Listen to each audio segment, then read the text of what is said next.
Dan sejurne, seperti yang kita ketahui bersama bahwa Pekalongan merupakan wilayah ataupun daerah yang mendapatkan pengaruh adanya Hindu dan Buddha pada tahun atau abad ke-50 Masehi.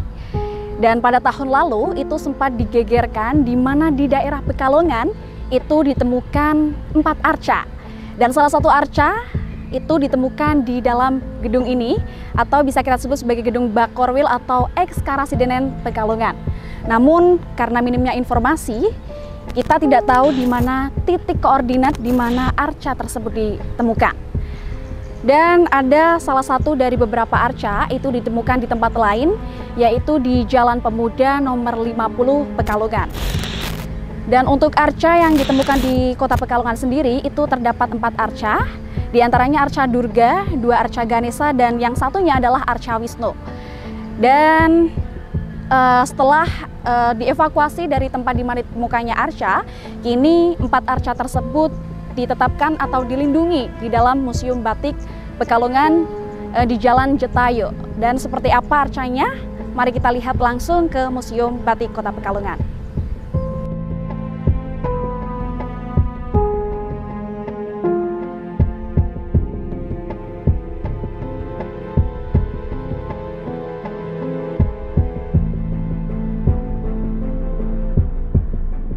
Jurney, kini kita telah berada di Museum Batik Kota Pekalongan di mana 4 arca yang telah ditemukan atau sudah kita kulik tadi itu dilindungi dan ditetapkan di sini. Dan di sini kita bersama dengan Mas siapa, Mas? Saya Ilyan. Mas Ilyan. Ya. Ini sebagai apa di sini, Mas? Saya di sini sekarang sebagai humas di Museum Batik Pekalongan. Oke, kita langsung tanya-tanya aja ya, Mas ya. Untuk yang pertama, boleh Mas diceritakan bagaimana awal mula ditemukannya dari arca-arca yang ada sekarang ada di Museum Batik Pekalongan? Baik, sebenarnya kalau dari awal sendiri secara historis itu beberapa arca tempat penemuannya berbeda ya. Misalnya seperti Durga itu sendiri, awalnya yang menemukan justru orang Belanda. Orang yang juga pertama kali memfoto Candi Borobudur saat itu sekitar tahun 1825, namanya Isidor van Skinsberg. Nah, beliau yang pertama kali menemukan, kemudian pada saat itu dibawa di beberapa tempat dan akhirnya menjadi satu koleksi yang tidak terawat begitu, karena ada beberapa kualifikasinya atau dalam keadaan kualitas yang kurang baik. Nah, itu akhirnya dibawa di Koramil yang akhirnya ditemukan oleh para sejarawan di Kota Pekalongan, termasuk ada Pak Dirhamsyah dan kawan-kawan, dan akhirnya diputuskan untuk dibawa ke sini secara setengah. Gitu. Nah, kalau untuk titik koordinat ditemukannya sendiri itu di mana ya, Mas ya? Ada beberapa di Karasidenan, Eks-Karasidenan Pekalongan di Citayu, seperti yang di Ganesha. Jadi di zaman dulu kan tempat-tempat yang rawan kecelakaan dalam tanda kutip atau tempat-tempat yang sering terjadi hal-hal yang tidak baik, untuk mencegah masalahnya biasanya diberikan arca Ganesha untuk pelindung atau tolak bala lah. Nah, itu dipasang di Eks-Karasidenan Pekalongan. Ada beberapa juga yang ditemukan di Kabupaten Pekalongan. Oh, kalau untuk titik koordinat yang tepat gitu loh, Mas. Maksudnya itu kan Eks-Karasidenan kan luas gitu ya. Yeah. Kalau untuk titik koordinat sendiri gitu yang secara spesifik itu Masnya tahu nggak? Kalau secara spesifik awalnya kan di daerah gerbangnya itu kan. Oh, gerbangnya. Ya, cuman kan setelah itu diletakkan di belakang karena takut terjadi pencurian dan lain sebagainya juga. Kemudian apakah ada hambatan dari proses evakuasi pada saat pembawaan arca dari titik penemuan ke lokasi Museum Batik? Tentu kalau secara hambatan ya ada dua, terutama dalam proses pengangkatan mungkin ya, pengangkatan, terus kemudian hambatan secara administratif karena awalnya juga karena sebenarnya arca-arca yang ditemukan itu biasanya dibawa di Museum Provinsi Ronggowarsito, karena tapi secara kualifikasi itu tidak masuk, akhirnya dari museum mencoba mengajukan daripada itu menjadi satu barang yang tidak dapat diperlihatkan atau diceritakan, akhirnya museum mencoba menampung itu. Meskipun judulnya Museum Batik, tapi akhirnya kita mencoba untuk menampung karena dari segi cagar budaya, museum itu juga cagar budaya, jadi tempat untuk menginformasikan atau menceritakan berbagai peristiwa sejarah, termasuk arca juga. Oke, kemudian setelah dievakuasi dan dilindungi di sini gitu ya, Mas ya, itu hasil risetnya seperti apa, Mas? Ada beberapa riset yang kita lakukan, cuman dari hasil riset itu kita belum melibatkan akademisi dari sektor arkeologi. Beberapa kita sudah libatkan sejarawan, dan hasilnya ada beberapa hal yang terutama di soal cerita, kemudian terutama di soal perawatan dan lain sebagainya, itu juga sudah kita mulai. Oke. Kemudian tadi kan biasanya kalau arca itu kan ditempatinya kan di Museum Provinsi ya Mas Ronggo Warsito. Nah itu bagaimana pada akhirnya bisa memutuskan untuk arca tersebut dilindungi di Museum Batik Pekalongan? Itu terjadi komunikasi antara Dinas Pariwisata Kebudayaan Yatin Parputpora Kota Pekalongan, khususnya di tim Cagar Budaya dengan Museum Provinsi. Juga dari tim Perlindungan Cagar Budaya, Pak Dirham dan kawan-kawan juga beberapa kali mengajukan surat yang akhirnya itu disetujui lah intinya. Oke, Jurdai, seperti yang kita lihat ya bahwa hari ini kondisi museum itu masih sangat ramai karena memang hari ini ada jadwal kunjungan gitu Mas ya. Oke. Dan untuk lebih tahu dan lebih lanjutnya akan kita review bersama di segmen selanjutnya, dan jangan kemana-mana, tetaplah di Jurdai. Setiap perjalanan punya sejarah. Oke, silakan.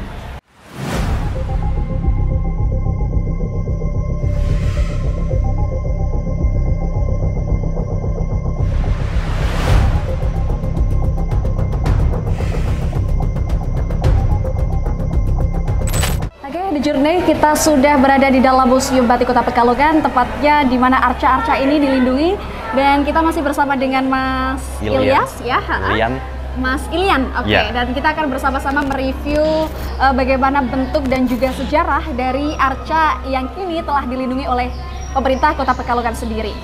Oke, Mas Ilian, boleh ya direview bagaimana kondisi fisik dari arca Durga ya Mas ya? Arca Durga sendiri, silahkan.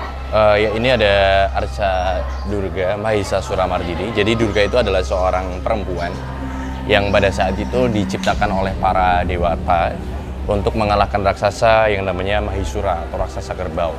Nah, si ceritanya Mahisura ini adalah ya ciptaan para dewa juga, yang dia sangat kuat, bisa berubah menjadi berbagai macam bentuk, dan secara kekuatan itu dia tidak bisa dikalahkan oleh perempuan.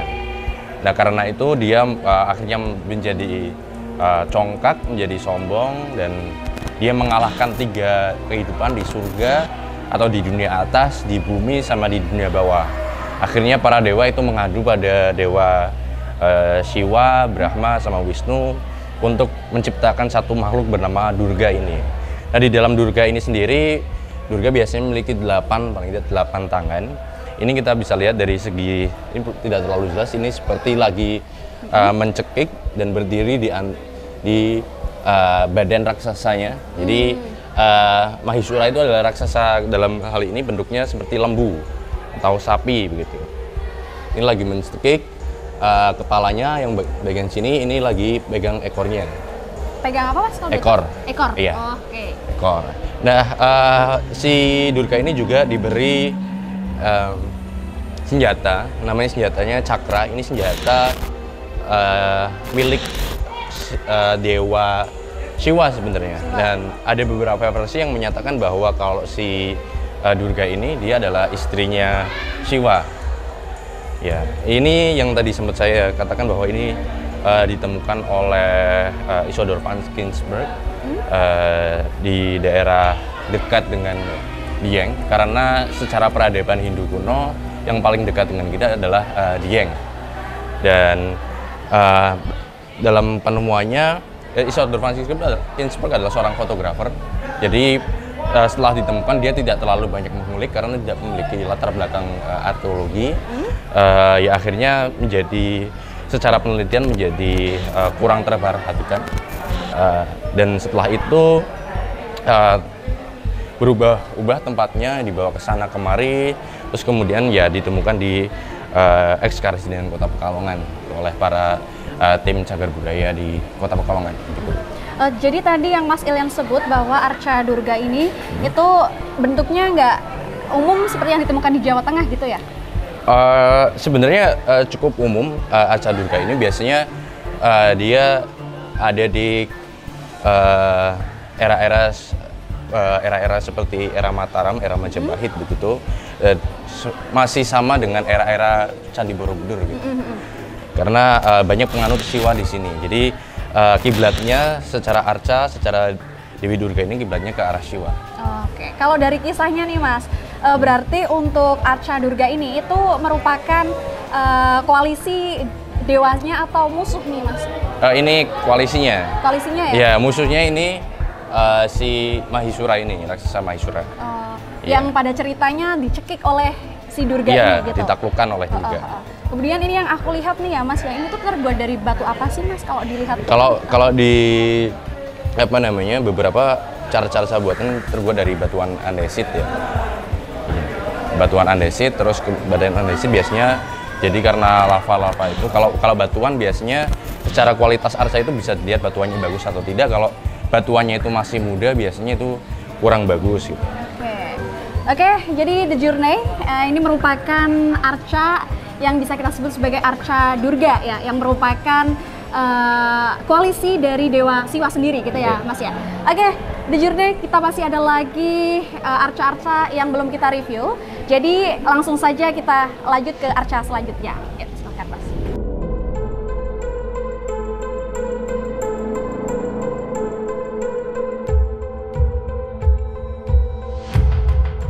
Oke, The Journey kita sudah berada di arca yang kedua ya, yang disebut dengan Arca Ganesha. Dan ini masih bersama Mas Ilian juga. Mas Ilian boleh dong disampaikan bagaimana terkait dari bentuk Arca Ganesha sendiri dan juga boleh kisahnya dan juga sejarahnya. Iya, Arca Ganesha ini dia dalam keadaan duduk. Sikap duduknya itu adalah Padmasana. Kalau Padmasana itu satunya, kalau ini ada dua berarti ada namanya Dwi Padmasana. Dan dia punya rantai. Nah, rantai ini sebenarnya simbol untuk menuntun ke arah jalan yang lebih baik. Jadi Ganesha sendiri secara historis atau secara cerita rakyat dijadikan sebagai satu dewa pelindung, dewa ilmu pengetahuan, dewa menghancurkan masalah gitu. Makanya ada beberapa ilmu pengetahuan yang disimbolkan seperti Ganesha gitu ya. Dan Ganesha ini sebenarnya awalnya itu adalah anak dari Dewi Partini dan Siwa. Jadi waktu itu si Dewi Partini menciptakan Ganesha itu dari pasta tubuhnya. Setelah Siwa tidak mengetahui bahwa ada Ganesha ini, dia pulang dan tidak mengizinkan Ganesha tidak mengizinkan Siwa untuk masuk ke daerahnya. Akhirnya kepalanya dipenggal sama Siwa. Terjadi kesalahpahaman seperti itu. Akhirnya Siwa bertanggung jawab dengan mengganti kepalanya dengan kepala gajah. Gajah jadi semacam simbol binatang yang pintar. Terus kemudian telinga yang besar itu artinya mendengarkan, kebijaksanaan dan lain sebagainya. Nah, belalainya ini juga lambang dari adaptasi. Gitu. Dan Ganesha ini dalam kehidupan masyarakat Jawa seringkali biasanya dipasang di pertigaan-pertigaan atau perempatan atau daerah-daerah yang sering terjadi kecelakaan. Atau kalau dipasang di rumah-rumah biasanya untuk menghindari hal-hal yang tidak baik, misalnya pencurian dan lain sebagainya. Ceritanya seperti itu. Berarti kenapa disebut sebagai dewa apa yang namanya Mas? Ya, pelindung. Pelindung, ya. Karena biasanya diletakkan juga di area-area yang memang mungkin terjadi kecelakaan. Itu karena tujuannya untuk melindungi dari mara bahaya begitu ya Mas betul. ya. Kalau untuk titik koordinatnya di mana Mas tadi ditemukannya Mas? Ini juga ditemukannya di Ekskarasi dan Pekalongan juga. Ekskarasi dan Pekalongan. Kalau di sini kan ada dua Arca Ganesha ya. Apa yang membedakan Arca Ganesha yang ditemukan di Ekskarasi dan sama yang ini Mas? Sebenarnya kalau secara bentuk bedanya itu di belakangnya sih, terus kemudian di cara duduknya juga itu berbeda. Dan beberapa kali saya berdiskusi dengan pengunjung yang tahu soal sejarahnya itu ada perbedaan era juga dalam pembuatannya. Oke, kalau dilihat dari fisiknya itu kan ada beberapa yang nggak utuh ya Mas ya? Yeah. Apakah pada saat proses evakuasi ataupun pada saat penemuan itu adakah kejadian atau tragedi yang membuat arca ini tidak utuh? Ya, kalau dari segi ada berbagai macam faktor. Pertama ya itu dari segi penemuan, itu tidak dilakukan oleh orang-orang yang paham arkeologi, tidak menggunakan teknik ekskavasi yang benar dan tepat, yang awalnya ditemukan oleh warga begitu saja, dan akhirnya membuat kerusakan di beberapa titik. Nah, terus kemudian dari materialnya sendiri bisa saja mengalami semacam pelapukan, kerapuhan dan lain sebagainya. Itu juga bisa. Jadi apakah ada kaitannya antara Durga dan juga Ganesha ini? Sebenarnya tidak ada satu kaitan yang pasti. Secara kisah juga digambarkan berbeda. Cuman kalau ada kaitannya pun ya keduanya masuk dalam Siwaisme. Karena sama-sama kisahnya sangat dekat dengan Dewa Siwa. Oke, sejujurnya kita sudah mereview dua arca daripada arca Durga dan juga arca Ganesha. Setelah ini kita masih ada dua arca lagi yang ingin kita review. Jangan kemana-mana, tetaplah di Journey. Setiap perjalanan punya sejarah. Ini silakan Mas.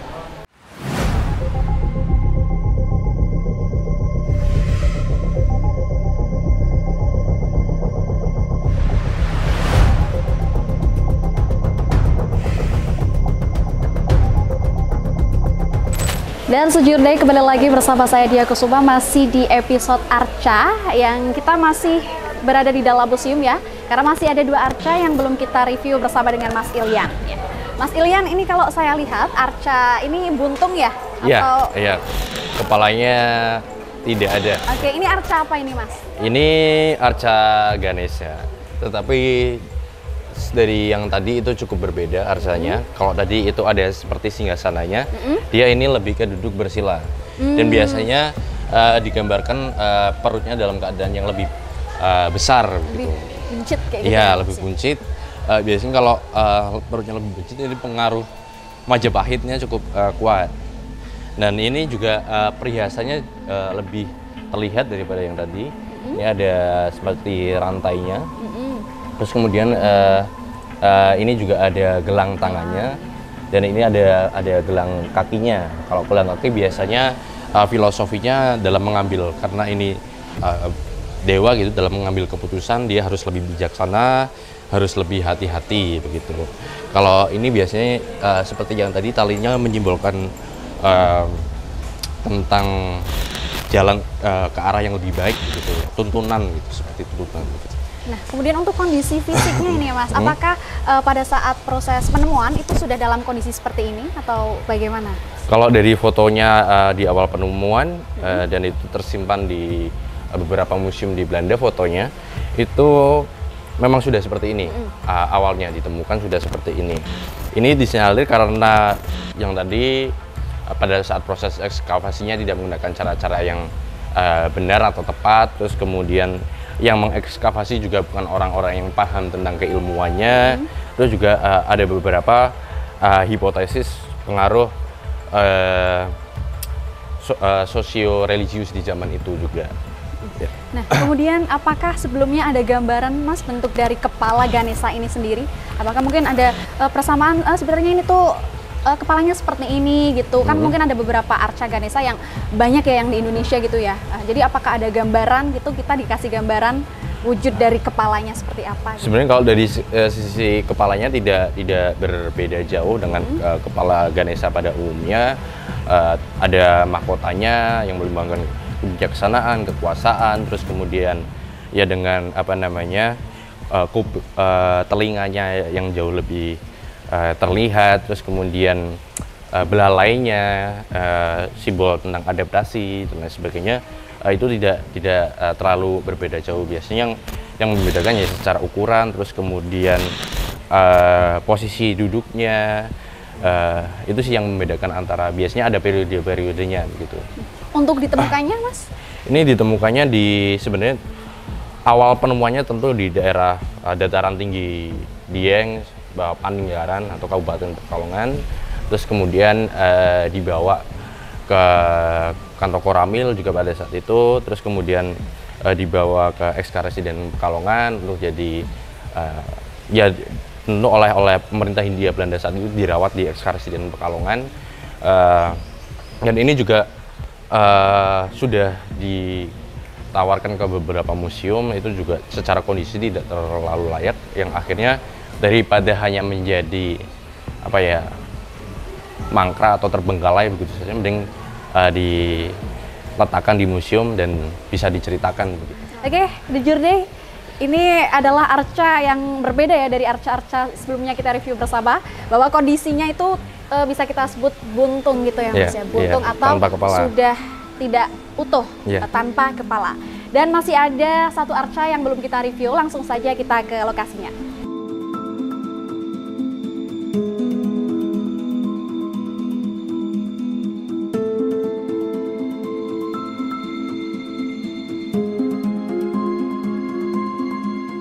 Sudah berada tepat di arca Wisnu ya Mas Ilyan ya? Arca Wisnu. Oke, boleh nih direview dari segi bentuk fisik ya, karena ini mungkin berbeda dan jarang kalau untuk arca Wisnu sendiri ya di kota Pekalongan, Kabupaten dan sekitarnya Ekskara sendiri itu yang saya tahu itu untuk arca Wisnu itu jarang ditemukan ya Mas Ilyan ya?